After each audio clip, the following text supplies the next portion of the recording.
I didn't grow up living in a city, but I moved to a big city when I was about 20. And one of the things that I love about living in a big city is that you can see things. Not everything you see is pleasant, but I feel that I'm seeing a lot about the human. Summer solstice, New York City. By the end of the longest day of the year, he could not stand it.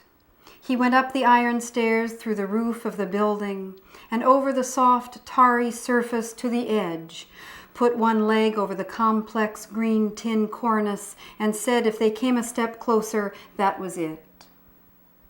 Then the huge machinery of the earth began to work for his life.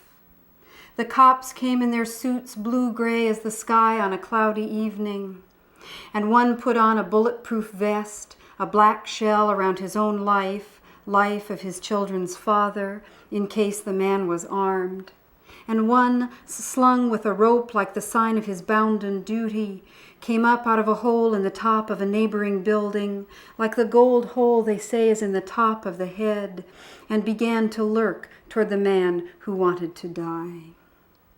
The tallest cop approached him directly, softly, slowly, talking to him, talking, while the man's leg hung over the lip of the next world, and the crowd gathered in the street, silent, and the hairy net with its implacable grid was unfolded near the curb and spread out and stretched as the sheet is prepared to receive at a birth. Then they all came a little closer, where he squatted next to his death, his shirt glowing its milky glow like something growing in a dish at night in the dark in a lab. And then everything stopped as his body jerked, and he stepped down from the parapet and went toward them. And they closed on him. I thought they were going to beat him up, as a mother whose child has been lost will scream at the child when it's found. They took him by the arms and held him up and leaned him against the wall of the chimney. And the tall cop lit a cigarette in his own mouth and gave it to him. And then they all lit cigarettes, and the red glowing ends burned like the tiny campfires we lit at night back at the beginning of the world.